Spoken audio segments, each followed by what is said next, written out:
we've got one more parking place out there, so. Yeah. Thanks for coming today. Our next program is going to be on April 8th, and it will be Omaha Bridges Out of Poverty. Have you ever heard of that group? You have? They give a program at your church. It's a group in Omaha that's working with the surrounding area to do away with poverty. So they'll be here on April 8th, and we might have a few refreshments that day. We don't usually serve refreshments, but they were talking about bringing refreshments. So. And then on April 22nd, Dave Nielsen will be giving a program about the Burlington shops. And we're glad to have Sandra and Pat here today to talk about women's suffrage. Thank you. Thank you for coming. As you can see, we're on our way to campaign for women's rights, so we'll make this quick.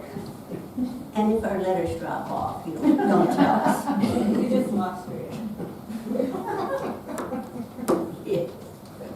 Okay. I want my mother to know I was here. I want my sisters to know I was here. I want my great-granddaughter to know I was here. I want my students to know I was here. I want my niece to know I was here. I want your great-granddaughter to know I was here. She's a great American fish. Drink if they called you an ass. Drink if they called you a slut or a shrew. Drink if they called you a crazy hack. Drink if the rumors are true.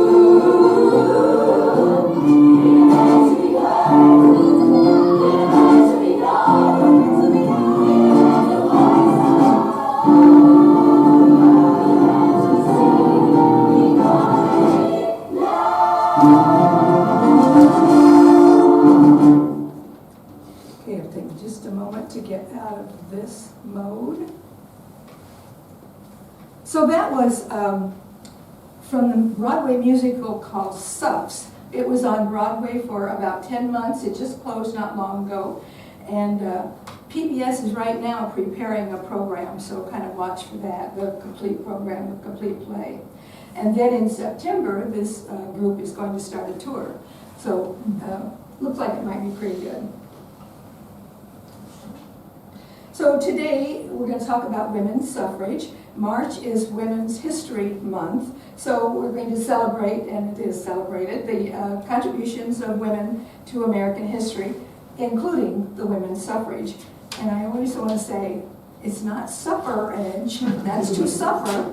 Suffer literally means to vote, and the original meaning was a prayer for acceptance. So that's suffrage. Pat? All women are thankful that we have the right to vote, a privilege that our great-grandmothers didn't have. But why did it take 70 years to gain this right? And to understand this, we must look at the place of women in society in the mid-1800s. At this time, it was a male-dominated society, and in many areas, only boys were thought to need an education. The prevailing attitude was that a young lady's primary function was to marry soon and rear children. One writer of the time wrote, "A girl only needs enough reading to study her Bible, enough arithmetic to count her egg money, and enough geography to find her way around the kitchen." Fortunately, this wasn't thought by all. But a woman, especially married women, had very little legal power. Once she married, all belonged to her husband. Earnings, inheritance, and even the children in case of a divorce. Women were universally denied the vote. The group of disenfranchised included infants and minors, criminals, mentally incompetent, non-property owners, slaves, the insane, and women. But during the Civil War, women had stepped up and run farms and businesses, so attitudes were changing, but very slowly, and still giving the women the vote faced opposition from many sources. Most point to the Women's Rights Convention in 1848 as the beginning of the 70-year struggle, but women were fighting for equality long before that time. Yes, long before that. We're going to take you through the timeline of women's suffrage events, as well as many of the people who were involved in it, and the many organizations. And as we talk about the organizations, keep in mind, they had to have meetings. They didn't have email or television or even telephones or cars, so getting together for a meeting was not as simple as it is today. So we'll go back all the way to 1792. This is Mary Wollstonecraft. She was an English writer, a philosopher, and a feminist activist who was considered the mother of the first wave of feminism. She was born into poverty. She became a teacher and used her experiences to advocate for educational and social equality for women. So in 1792, she wrote Vindication of the Rights of Women, and it was considered to be a classic for rationalist female feminism, and it was the foundation for the modern women's rights movement in the Western world. And it's also noted that she was the mother of Mary Shelley, who wrote Frankenstein. And Mary Shelley, her daughter, was only 11 days old when her mother died. But her father was a political radical and educated Mary to follow in his footsteps, and she did. This is Lucretia Mott. She was an American Quaker, an abolitionist, a women's rights activist, and a social reformer. She had formed the idea of reforming the position of women in society when she was among those who happened to be excluded from the World Anti-Slavery Convention in London in 1840. Elizabeth Cady Stanton, you probably heard of her. She was a prominent American author, a lecturer, a philosopher, and led into the women's rights movement in the 19th century. In 1848, she formulated the first of many organized demands for women's suffrage in the United States. Stanton's agenda for women's rights guided the movement well into the 20th century. Most think of these feminist workers, activists, as being single and wealthy. Well, many of them were married and had children, but it is true that I would say the majority of them did grow up in some wealth and married wealthy. But Elizabeth Cady Stanton, for instance, was married and had 7 children. And each time she gave birth, she had a flag raised in front of her house to indicate the gender of the child. In 1848, in Seneca Falls, New York, that's the location for the first Women's Rights Convention. And Elizabeth Cady Stanton wrote at this time, the Declaration of Sentiments, which creating the agenda for the women's activism for decades to come. Also in 1848, the first state constitution in California extended property rights for women. In 1850, in Worcester, Massachusetts, that was the site of the first National Women's Rights Convention, different from the one we just talked about. Frederick Douglass, Paulina Wright Davis, Abby Kelly Foster, William Lloyd Garrison, Lucy Stone, and Sojourner Truth were in attendance. A strong alliance was formed with the abolitionist movement. You've heard of Harriet Tubman. She participated in suffrage conventions organized by both black and white women. And unlike most black women, she supported the National Women's Suffrage Association of Susan B. Anthony and Elizabeth Cady Stanton. Harriet Tubman escaped from slavery. She had very brutal masters. And she had lifelong injuries from having heavy objects thrown at her head, and she was the leading figure in the Underground Railroad, and she had many roles in the Civil War as a nurse, a spy, an armed scout. She, don't know the exact date, maybe about 20 years ago, she was nominated to be on the $20 bill. But that has faced many obstacles, but maybe it won't happen yet. Sojourner Truth, you may have heard of her too. She was a prominent advocate for women's suffrage and universal rights for all races. Her famous "Ain't I a Woman" speech at the 1851 Women's Rights Convention in Akron, Ohio, is considered one of the greatest speeches for women's rights. And you can go on YouTube and there will be you can find an actress giving that speech. In it, the "Ain't I a Woman" thing comes in because, as she says in her speech, we're told that women don't need to be voting. Men will take care of them. They'll help them out of the carriage and they'll help them step over the puddles, so they don't need to be worrying about anything. But she said, you know, ain't I a woman? I had 13 children, most of them taken away from me. Nobody helped me anything, and I was working in the fields all the time. So the whole thing is on YouTube if you want to try to listen to it. Also in 1851, in Worcester, Massachusetts, was the site of the Second National Women's Convention.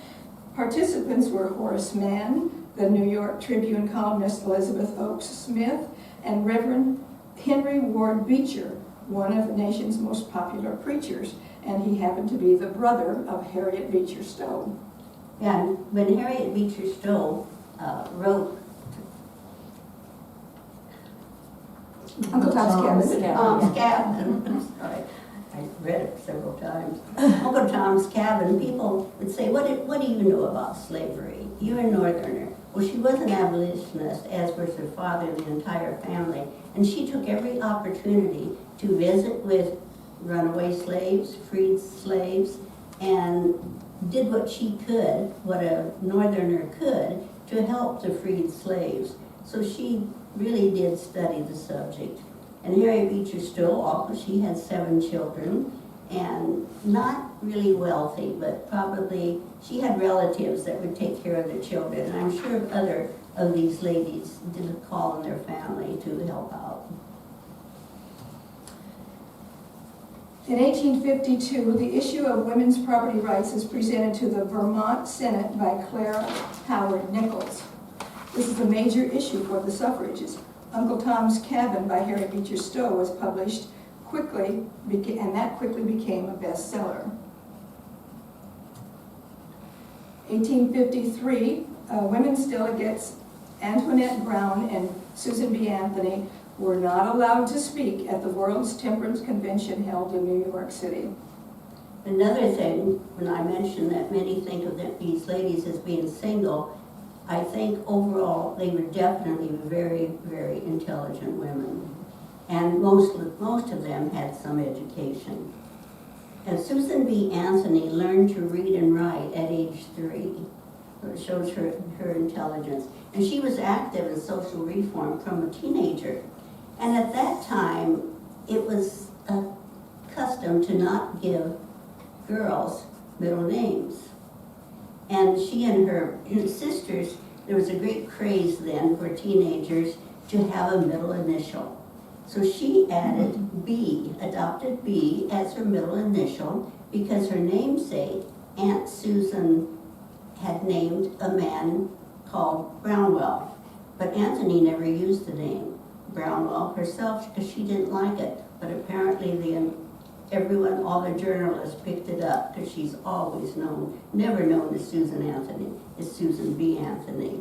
My grandmother, who was born in the late 1800s, there were 6 daughters and none of them had middle initials.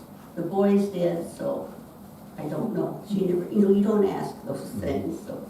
And Susan B. Anthony was the first woman to be depicted on U.S. currency, on a dollar.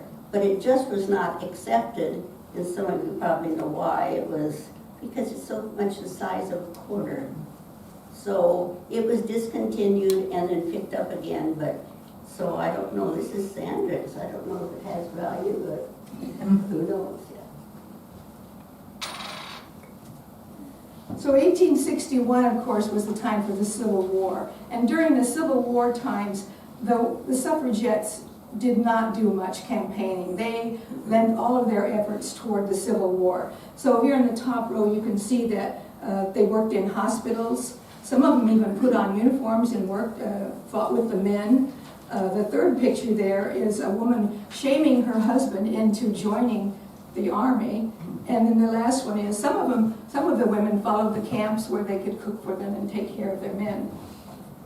Also, in 1866, right after the war, Elizabeth Cady Stanton and Susan B. Anthony formed the American Equal Rights Association. You see all of these, every time they not getting what they want, they form another organization. An organization which was dedicated to the goal of suffrage for all, regardless of gender or race. Oh, and I forgot to say,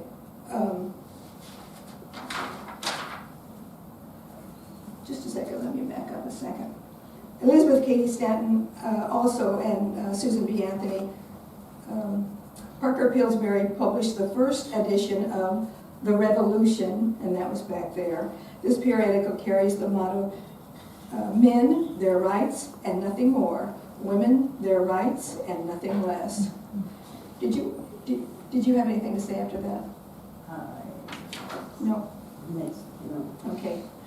In 1869, here we are now, the American Equal Rights Association was wrecked by disagreements over the 14th Amendment and the question of whether to support the proposed 15th Amendment, which would enfranchise black American males, while completely avoiding the question of women voting.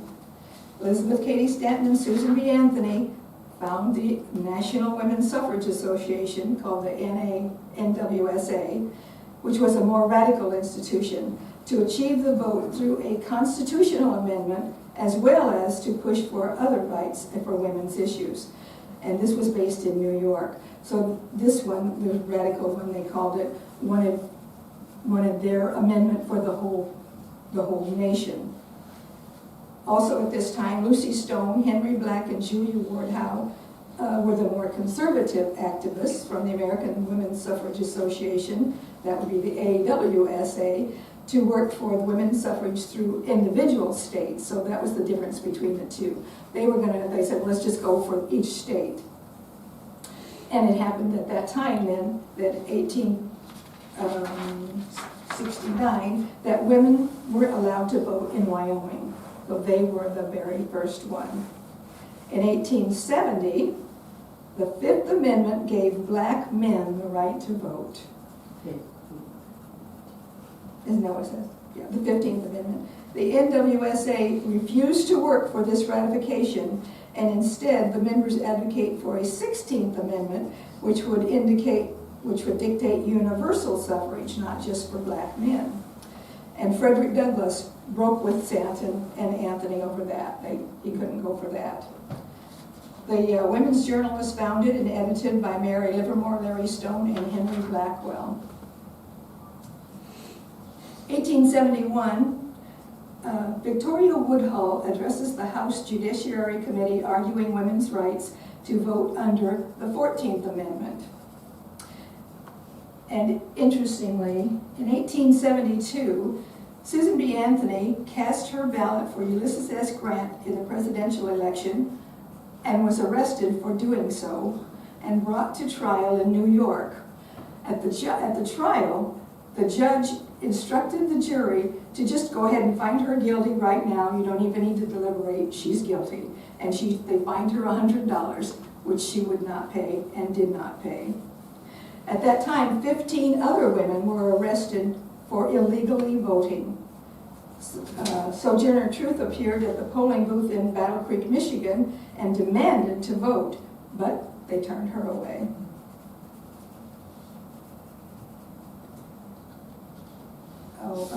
Ann Wittenmeyer founded the Women's Christian Temperance Union with Frances Willard as its head in 1876, and the WCTU became an important proponent for the fight for women's suffrage. As a result, one of the strongest opponents to the women's enfranchise was, of course, the liquor lobby. They feared that the women might use their vote to prohibit liquor. Matilda Jocelyn Gage and Susan B. Anthony disrupt the political centennial program in Independence Hall in Philadelphia, presenting their Declaration of Rights for Women to the Vice President. And also, a women's suffrage amendment is proposed to the U.S. Congress in 1879, but it was defeated. When the 19th Amendment passed, 41 years later, the same words, the exact amendment, finally passed. In 1888, the National Council for Women in the United States is established to promote advancement for women in society. I think I already talked about that one. 1890. Finally, the NWSA and the AWSA merged to form the National American Women's Suffrage Association, and Stanton is their first president. The movement focuses its efforts in securing suffrage at the state level. Wyoming is admitted to the Union with a state constitution granting women suffrage. The American Federation of Labor declared their support for women, and South Dakota campaigned for women's suffrage, lost. 1892, Olympia Brown founds the Federal Suffrage Association to campaign for women's suffrage. You can see they all had their own little organization going. So 1890 to 1925, we call that the progressive area. So women from all classes and backgrounds entered into public life. As you can see, they became workers. The women's role expanded, and as a result, an increasing politicalization of women, the issues of women's suffrage became a very large part of mainstream. And Colorado in 1893 adopts women's suffrage. And it was the Western Territories that first gave the women a vote. And you'll see we have a map later. Probably 7 or 8. And why was this? Well, there were mostly just men settling in the West. And the one thing they thought settlement would Entice entice them, but they wanted